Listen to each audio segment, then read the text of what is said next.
Welcome to the Mystic Detectives podcast, where we seek to unlock the wonders of the unknown. I'm one of your hosts, Crystal Miller. And I'm your other host, Andrea Marziano. Hey, Crystal, how you doing? I'm good. How are you? Great, thanks. I wanted to tell you about a podcast I've been listening to. Cool. What is it? It's called Science Versus, and it's a really fun podcast. And it's a podcast that uses scientific research to investigate and debunk if it's the case or confirm common thinking or sometimes misconceptions. And it's hosted by a woman named Wendy Zuckerman, and she goes through different kinds of topics, everything from 5G and historically pandemics to vaping, and one of the recent ones is fasting diets. And what they do is they look at the scientific research related to the topics. And so they say whether they think it is scientifically found out or if it's scientifically debunked. And the intermittent fasting thing that they did, basically, the main thing it does is reduce calorie intake, which is what everyone has always said: eat less, exercise more. Oh, darn it. Hmm. Where's that magic? And there's a big stir right now talking about whether intermittent fasting seems to cause heart disease. They don't know yet. Yeah. Well, one of the things that they found that there are some genetic markers for obesity. So who knows? I mean, Mhm. time will tell. Yeah, yeah, you like everything. Time will definitely tell. And then those of us in menopause range have that sort of thing to deal with. And I was thinking about that because at the same age, my mom was about the same amount overweight as I am now. And then about 5 years later, suddenly dropped it all. And I'm Hmm. like, please, please do that. Fingers crossed. Right. Yeah. I No really kidding. want to be that person. Yeah. And I think some of it was just the hormone changes. And Yeah. so, anyway, not to say that I'm eating perfectly, but I digress. So, well, let's carry on with our topic for today. And it's another time that we're discussing one of the things that's come up a lot in our various podcasts, and in a little bit of a different format. So, we wanted to talk about the benefits of sound baths and sound baths generally.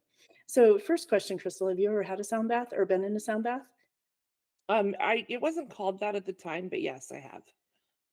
Back in the olden days, Back in my day. Yeah, what did it you was experience? crystal bowls mostly. It was crystal bowls, and I think there were some like, oh my gosh, like shakers. I can't think of a word. Rattles? Yes, I was like, I can't think of a word that's not maracas, and it wasn't maracas. Some rattles, yeah, and yeah, it was just it was a great experience. I love crystal bowls and Tibetan singing bowls. Um, so it was really cool.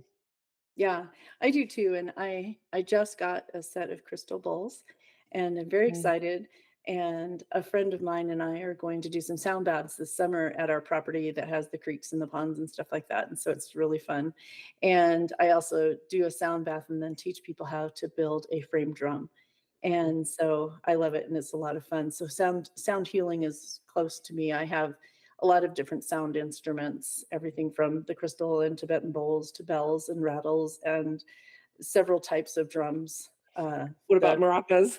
I do not have any maracas. I do have a rain stick, um, and I use all of them. And what's really funny about this is I was teaching a drum building class last summer, and I was really focusing on the building of the drum, and the people that came said the drum was cool as a side Uh-huh. benefit, but what they really liked was the sound baths that we had. Mhm. And and here I was so focused on building a drum, and they said the drum was great. Like I said, just that was great, but using the different types of tools for a sound bath, and we did it less formally than some people do. We were basically just standing around using the drums and the bowls and things like that. And they talked about, and I have some bells, and Mhm. one of the bells I use is special to me because it was from my uncle's celebration of life. So every time I ring it, I think about him. And Mhm. so that's fun. But some people may be wondering, our listeners are saying, okay, so what's a sound bath? Do I get wet? Mhm. And I saw one that the people were doing a walking sound bath through a forest. And I heard someone ask, "Well, will we be naked?" No. I mean, I guess if you want You to be. can be naked, although I don't know. But I think that sometimes people, when they think of sound baths, think of a meditation space and only this, that, and the other, when really it can be any sound immersion. And some people would even say that listening to their music of any kind is a sound bath. There's some music to me that would not be a sound bath. It would be a most unpleasant thing. But a traditional sound bath, the one that most people might be thinking of, is more of an experience that's done in something like a yoga space. And I went to one recently that was a hot yoga space, and they hadn't cooled the room much yet. And it was still Yeesh. very, very hot and very uncomfortable. And I found that I couldn't get past the physicality of being uncomfortable to enjoy the Mhm. sound bath. That actually was good information for me for my sound baths for the summer, to make sure the physicality works, because Sure. we as humans have a lot of things going on, and if we can't just relax and have things in the background that are too distracting, everything from cell phones to literally, like I said, being uncomfortable. But mostly people will bring in mats or something like that and lie down. And then the people running the sound bath will use the various tools. This one actually had gongs in it. And so this is the first time I had gone to a sound bath with gongs. Mhm. And they had some other things too, but they played the gongs the most. So the idea behind it is relaxation, right? Sure. So we all know that sound is everywhere.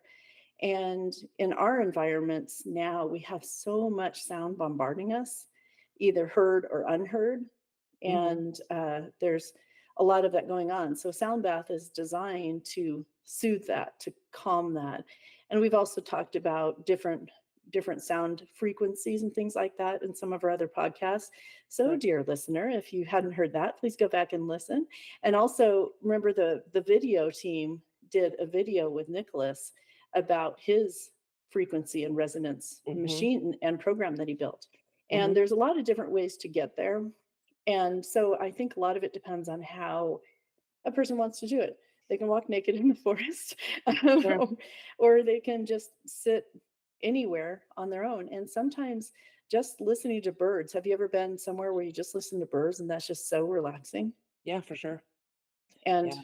water to me is very relaxing. And where we live in Washington, like, we have creeks and ponds, and I'll just sit and listen. Every night we have the window open in the bedroom, even throughout the whole year, to listen to the creek flowing behind us. And it's just so Mhm. calm and peaceful.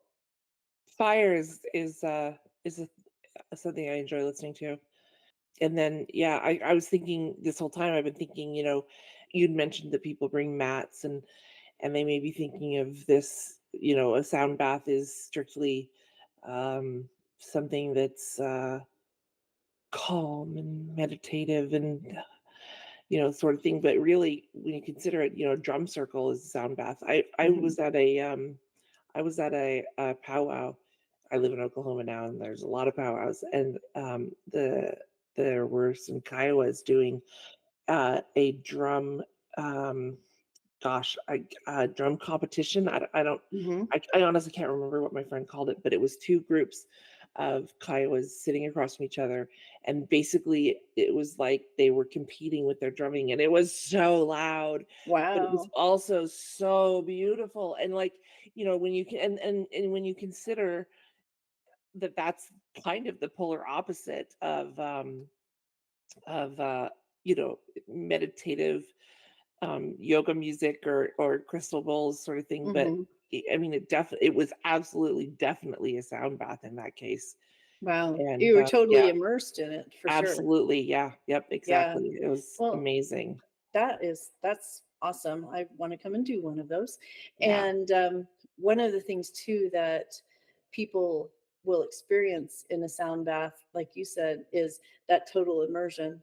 But when you were in that large sound, I guess we can call it, it especially as drums is, I think, one of the most significant sounds, because when I do a drum circle and not everybody has a drum, a friend of mine taught me this, that just tell them they all have a drum. It's right here in their chest. yeah, It's a heart. right, And I okay, feel like that's one of the easiest ways to connect to myself, is to focus on my heart. And if I have a drum, I can start, a lot of times I'll start at the rate of my heartbeat and then Mhm. adjust it.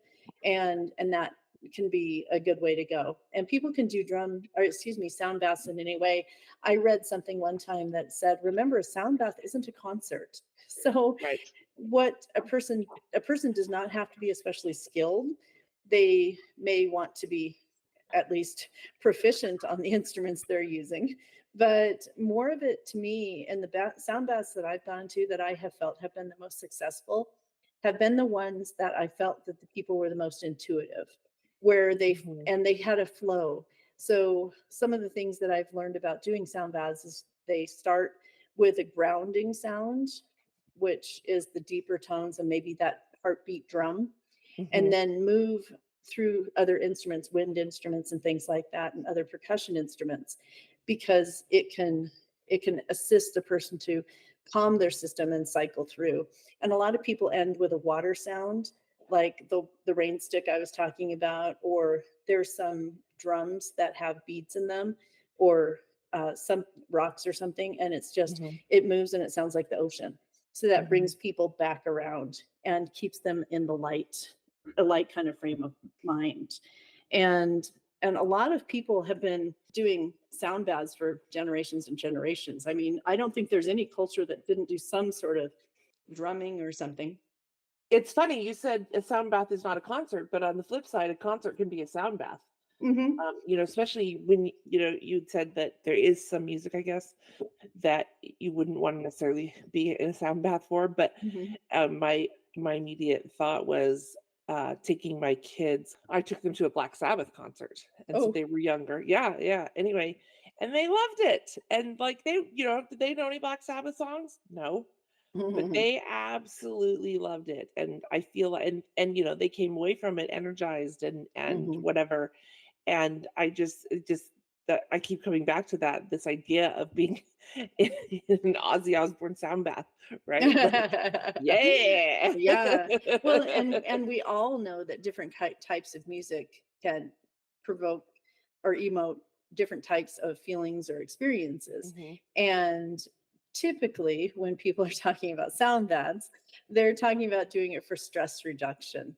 Sure. And what they're finding in a lot of different studies, I didn't quote anything unfortunately, but I saw all over when I was doing my research that when they said that when people experience waves of soothing and echoing sound from whatever it is, traditional wind and percussion instruments or anything else, it may help with stress, Mhm. also fatigue and depression symptoms.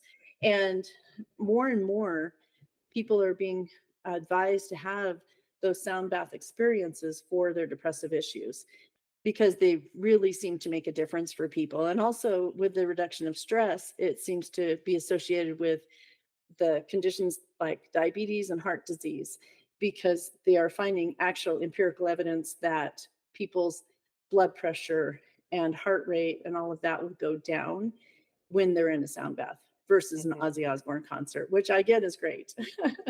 But it's a different kind of plan, but can be considered a sound bath if what we're talking about is an immersive experience. And to me, going to Ozzy Osbourne concert would not be soothing. So, and it just depends on where a person is and the kinds of things that they do. Some people, especially what I've noticed is some people, especially who are either on the spectrum or have ADD, sometimes can actually be soothed by some of that more incongruent sound Yeah. than congruent, because it can be nerve wracking for some people to have just peaceful sounds. Well, that's the thing is, along the same lines, when I was younger, I'm an adult diagnosed ADHD. I have to say for the record, because I have this weird sense of pride that doesn't matter, but I was diagnosed before this wave of everybody being diagnosed, all adults Mhm, being diagnosed. I was mhm, diagnosed about 13 years ago. But right. anyway, but for me, one You're of the you're an most OG I'm an doc. OG. Yeah. Mhm, For me, one of the most relaxing things I could do as a child is put on the album Crazy Nights by Kiss. hmm. And that would absolutely like bring me down, even though anybody who's familiar with that album knows that that's not meditative, soothing music, in the traditional sense. But that, for whatever reason, that one particular album would just like soothe me and bring me down, and there was a familiarity to it. There was Mhm. it was known to me. I knew what was coming. I knew what I just there was something about it that it just was like one of my go-to, like, Zen uh moments. zen moments. Yeah, exactly. Yeah. And so yeah, I think it's interesting that you brought that up because I kind of, again, it's anecdotal, but still, like, that's something that's definitely true for me. That sometimes I do need what others might see as a cacophony, Mhm. um, to be something that's really soothing for me. Well, and if you consider though, even though that kind of music is more incongruous maybe, there is almost always an underlying beat. Mhm, Almost always in any music, there's gonna be mhm, some sort of consistency, and there might be a lot going on around it, but I would say that probably every music has some sort of consistency, mhm. uh, in it somewhere. But again, going with what works for the individual person, because I know there's some people that don't care for sound baths for the same reason we're speaking of. And Mhm. also, I believe that people who were diagnosed or at least experiencing ADD and ADHD when they were young had some things that were remedies for themselves. And then as they matured and their hormones and everything changed, they might go another direction for different sorts of calming and peace. And Well, go it's ahead. interesting that you said that there are some people that don't like sound baths, because my very first experience with crystal singing bowls was I really got really hung up on the wah wah wah of it, Mhm, and it was not enjoyable for me, mhm. because all I could hear was that wow wow wow, right? And Well, it's it that hyper really focus. yeah, exactly. Mhm, It really took a concerted effort for me to, like, let it be, like, stop, mhm, like, really let go of that hyper focus, really let go of trying to interpret what's mhm. happening around me and just let it be. And I think that I'm certain I'm not the only person that's ever experienced that. No, and some of that may be like the one I was at that I wasn't enjoying, it was that physicality that I was Mhm. mentioning that was difficult for me. So maybe there was something also in your environment that was distracting you too. Because with mine, with that physicality issue with the heat and being uncomfortable on the floor because I thought they'd have mats and they didn't and all that sort of thing. Mhm, mhm, And I with the gong, it was too much for me. I mm, actually didn't enjoy it. And mhm. so it wasn't the worst thing, but it was not my favorite thing. And I learned a lot because I was actually considering bringing a gong into my practice, but I'm like, well, maybe not right now. And maybe later, who knows. Yeah. But what I do like is that as you mentioned, there are a whole bunch of different ways. However, the traditional thing that we're speaking of right now is something that's been used for every culture I know of had some sort of sound, mostly in the beginning, especially around drums and rattles. Mhm. And those are some of the more traditional sounds that people had. And are there other sounds that you can think of that might have been more of a traditional sound that I'm not thinking about? Water, maybe? Uh-huh. So how would that like in a container and they shake it or something, or how does that look for Or, you? like, pouring it back and forth. Oh, I mean, I just think of, like, I could see taking a tree branch that still has leaves on it, oh, and shaking it or something? shaking it or something, Mhm. like, I don't know, just I would anticipate that it would be a lot of nature sounds, honestly. Sure. Yeah, because I mean, they were fresh out of some of the other things we have right now. And then voices for sure, Mhm. Yeah, you the chanting, the monk chanting, that would be a lot of people use that in sound baths as a background sound.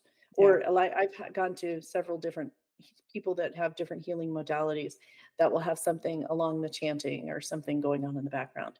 mhm, And a lot of times that is just to assist the person to disengage the brain, to not do what you were talking about is right, being all focused on what was happening in the area and just try and yeah, disengage. yeah, yeah, that's annoying to have that hyper focus, actually, because it's not this is not the only place in life that it gets in the way. Yeah, no, I get that because like I said, I was so focused on the fact that I was uncomfortable, I couldn't get past anything else. Mhm, And who knows?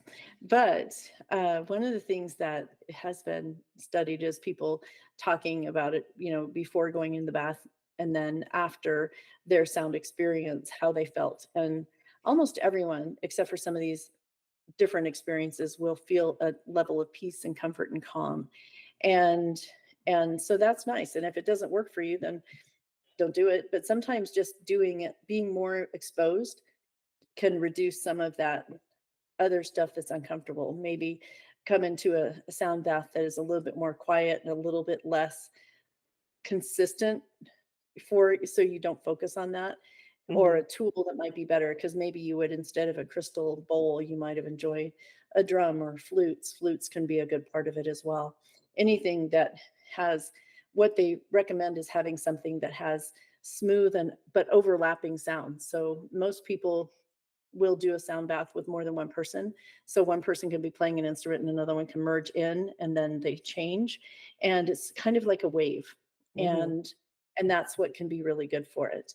And one of the things that I've experienced and people seem to note is that sound baths, while again it doesn't have to be a concert, it should be at least cohesive. And for most people, having someone banging on a drum and then suddenly a flute playing and this and that without any overlap or wave consistency can be jarring yeah, and is counterproductive for what at least the traditional sound bath is about. And we talked a little bit about some of the instruments, and crystal bowls are very common in being used as a sound bath tool because they're typically very calming and relaxing to people. And those are most people have probably seen them.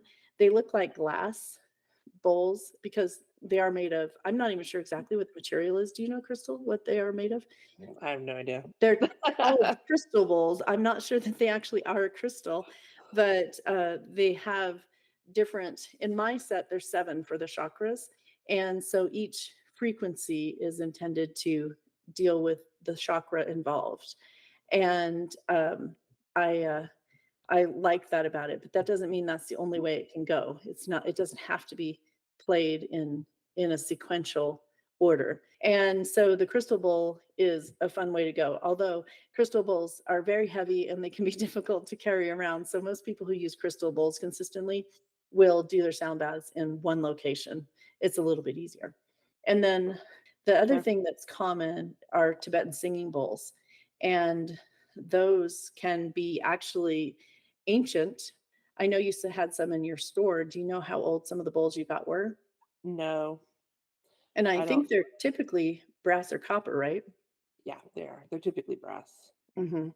And I have a few of them. I'd love to have a big giant one, but they're usually cost prohibitive, but the sounds are amazing. The thing that I like about the different bowls is that I have a feeling of a circular pattern that goes up. And so kind of an unwinding for me is what I feel with those, because the sound feels like it's kind of in a funnel and to me and goes up. And I do like that about the bowls themselves. And some people will ring them, most people will make them sing, and some people will do a combination of both. And then, Mhm. as I spoke of, some people will use bells, and I have this antique cowbell that I had once, and I was just playing around with it. It wasn't an actual sound bath, but I was playing around with it with some friends of mine. And so like, how's this feel? They're like, where's the cow? You know, and they didn't find that soothing because it was going Uh-huh. clang, clang, clang. Yeah. But that's how we find out what works for us, is by just trying it. So typically a smaller bell is something that people enjoy more. There are some crystal bells. I do have one of those, and it makes a tingling ting ting ting sound, which might for some people be obnoxious because it's too high and too consistent, but it just depends on what kind of experience a person wants to create. And you were talking earlier about doing the concert, the actual concert, and how afterwards everyone was energized.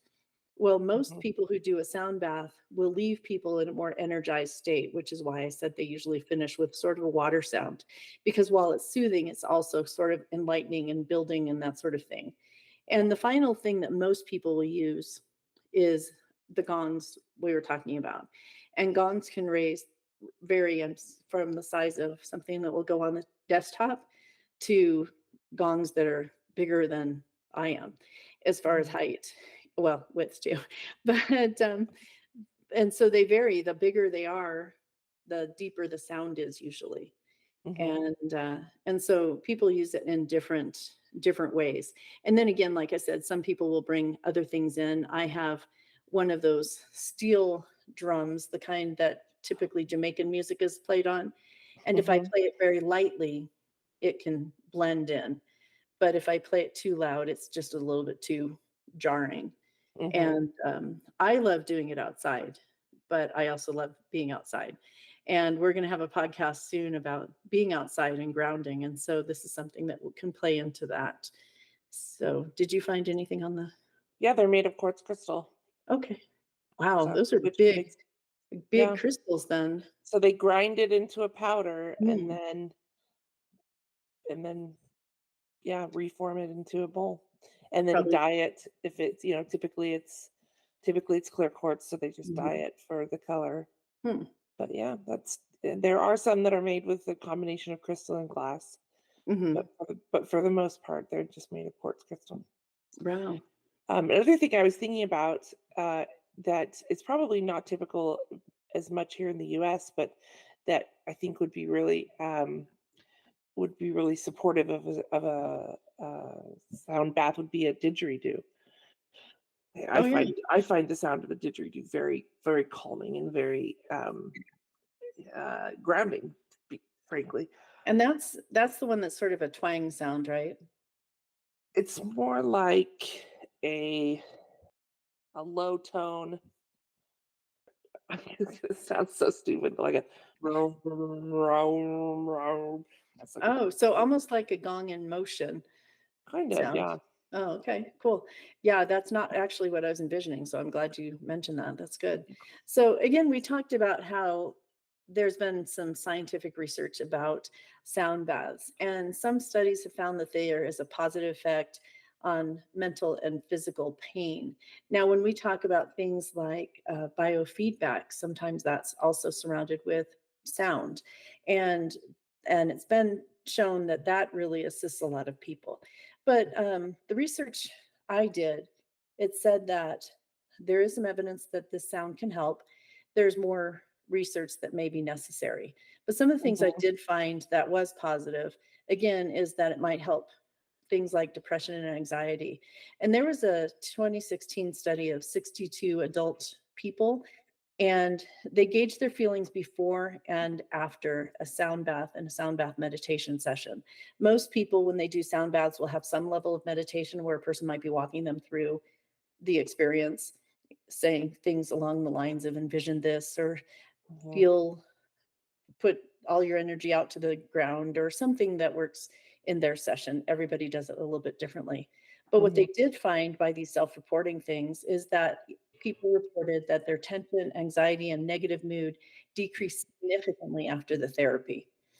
Now, there was another study in 2018 with 60 participants, and 30 of them were asked to listen to the music of the Tibetan singing bowls before getting surgery, and the other 30 had headphones with no music.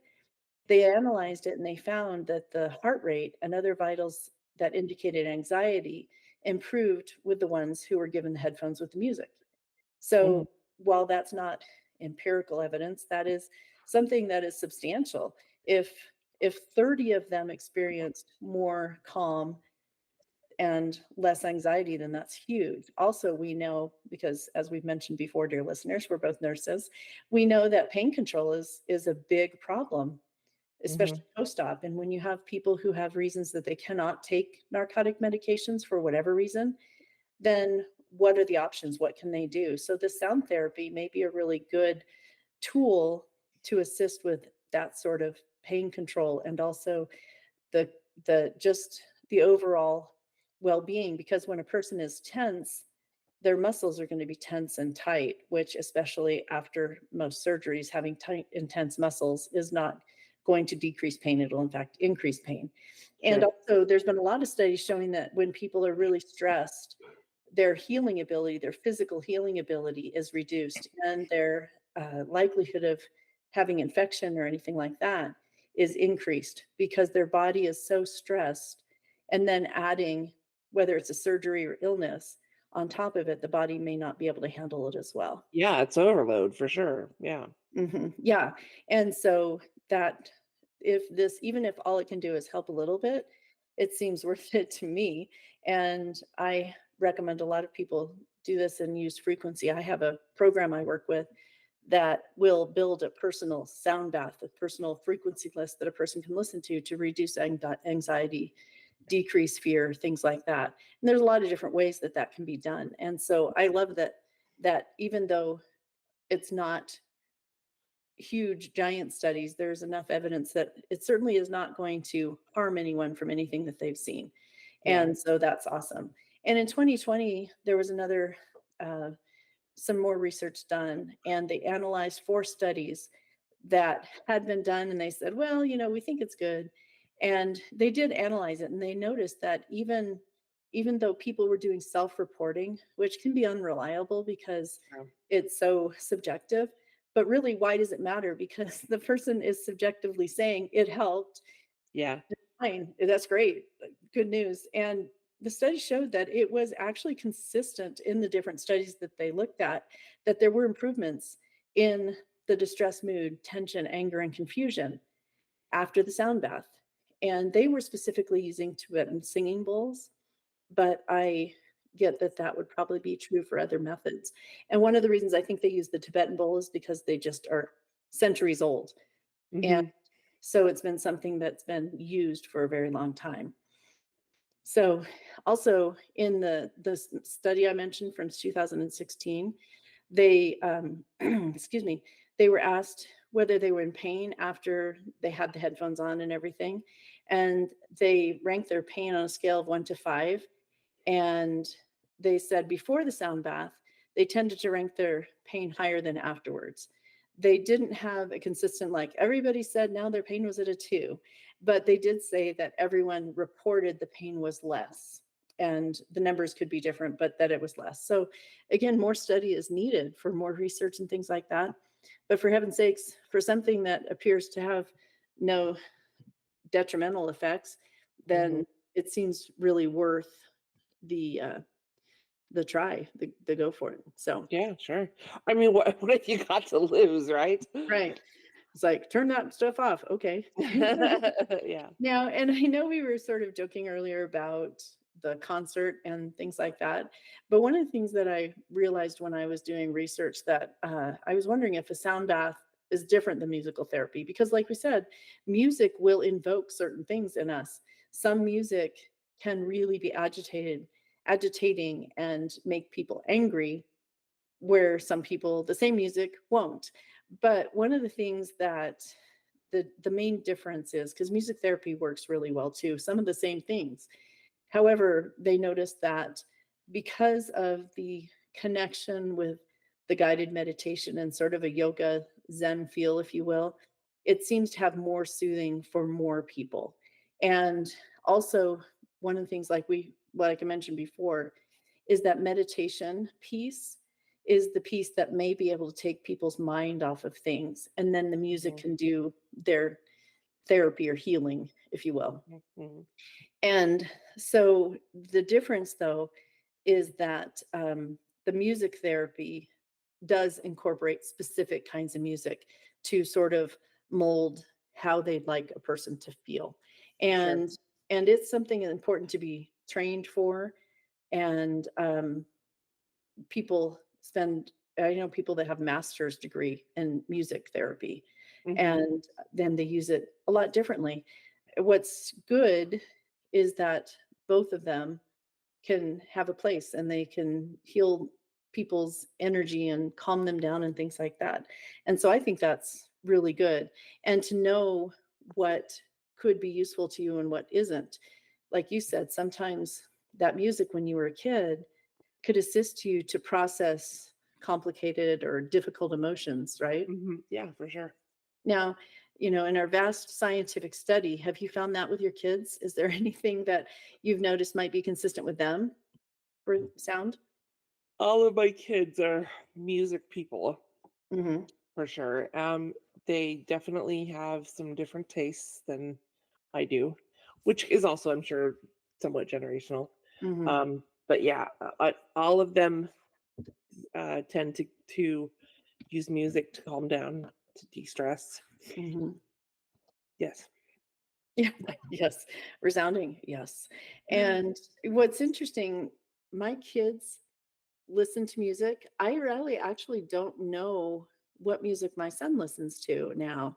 I know that he has growing up, mostly the kids listen to country because that's what I listened to when I was growing up, and that's what I know. Mhm, mhm. Also, because I am of the generation I am, I like to know what the words are because there's some songs out there that I cannot understand, but I also don't feel like the words are probably what I want to hear. And I can hear enough bad words elsewhere. I don't really want to hear it in my music. And if I can't understand it, I really don't want to listen to it because of that. And also, I can't sing along to a song that I don't know. And my partner Max has actually exposed me to a lot of music that I hadn't ever heard before. Some of it I like, some of it I'm like, what the heck is that? But but he listened to music growing up a lot. And in our house, it's not like it was silent, but we didn't really rock out a lot. I know my daughter listens to a wide variety of music, and part of that is because of the exposure her husband has had with her. And then she started listening to more music on her own. And Uh-huh. so I don't know if some families will listen to music more than others. And so maybe that carries on through generations or My family was very music oriented. There was always music. There was either music or an audiobook. Mhm. Oh, look, I called it an audiobook You because did. it was book on tape at the time. Yes, But it yeah, was. there was always music or an audiobook going on and if we were in the car. And my Uh-huh. dad also if we were bickering in the car, my dad would turn the music up to to drown us out. I've done And that so, before with the kids. It's yeah. like, "All right, I'm done listening to that." That's So, funny. yeah, so we definitely were musically um guided, I would say. And I still listen to a lot of what my parents not my parents, my mom has sorry mom has terrible taste in music. My mom would listen to exclusively Roger Whittaker for years.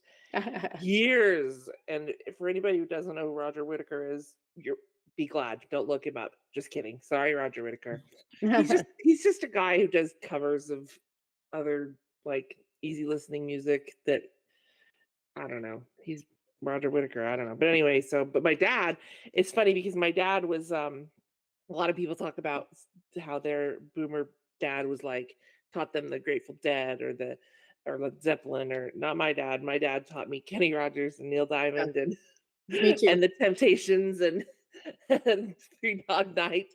So anyway, so that's what I grew up on was just that easy listening is what it's called today. Anyway, that's what I still love it. I love it. It's funny. There's an American Horror Story season where the main character he says that he's probably millennial. He's probably a millennial at best, at oldest, and he's always listening to easy listening, and he literally says something to the effect of I'm going to misquote it probably, but he's like easy listening is my crack cocaine or something like that. I feel the same 'Cause you way. 'cause you get addicted to it? Yeah, exactly. Because this is That's it's like funny. and it's so calming and like I mean, there's just something to be said for some good old Gordon Lightfoot, right? Yeah, absolutely. And I remember growing up that Paul Simon and Neil Diamond were 2 of the most common on our no, our 8-track tape player. And, I remember we had that in the house and in the car, and sometimes the radio happened, but it was I think partially because we didn't really have a lot of great sound options.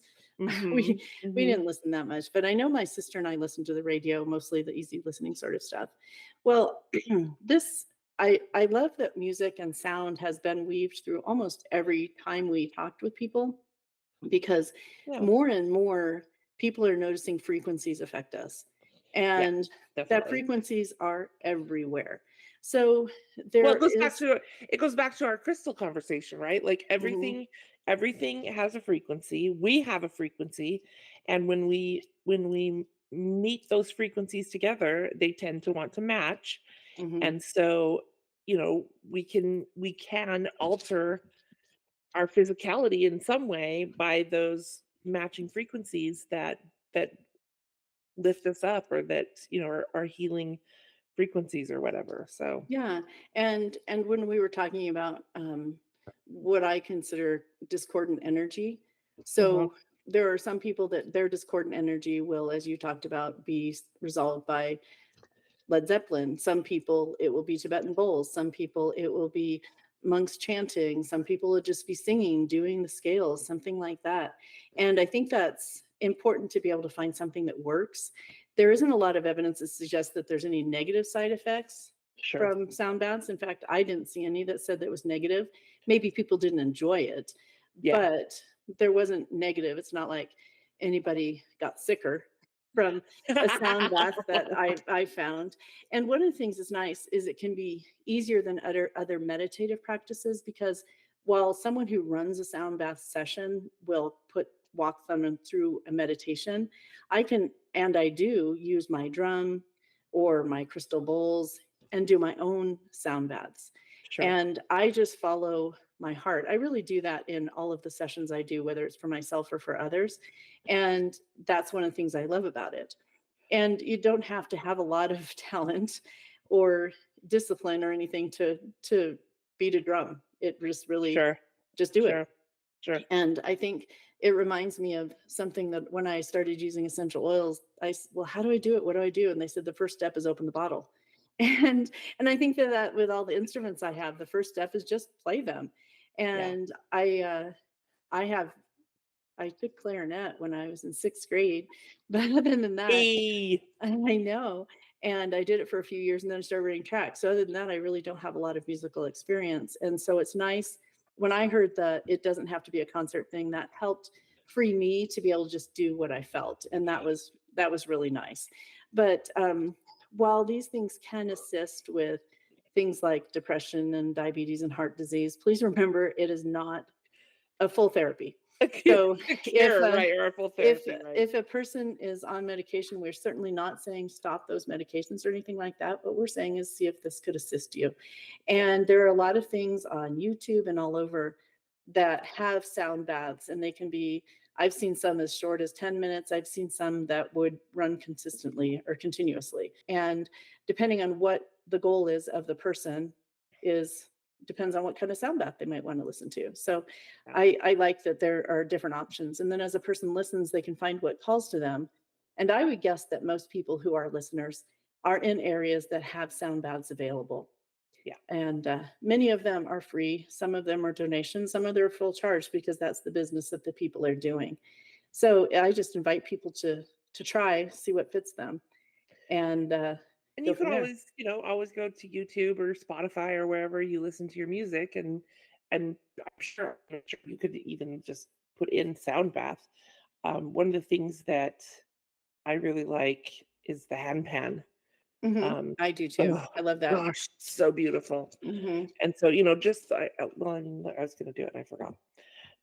So if I put into YouTube sound bath, I'll bet I'll get just a sound bath for Yeah. fun. Well, and you will, because I mean, I did that researching this, and there are all kinds of things that come up. And there's a young man who I'll see if I can find the link. I think I know where it is, who does these hand pans and has been doing them since he was very small. And he's only about 9 or 10 now. And he Wow. is internationally known for playing the hand pan. And Wow. I will add it to the link on the YouTube when it comes out.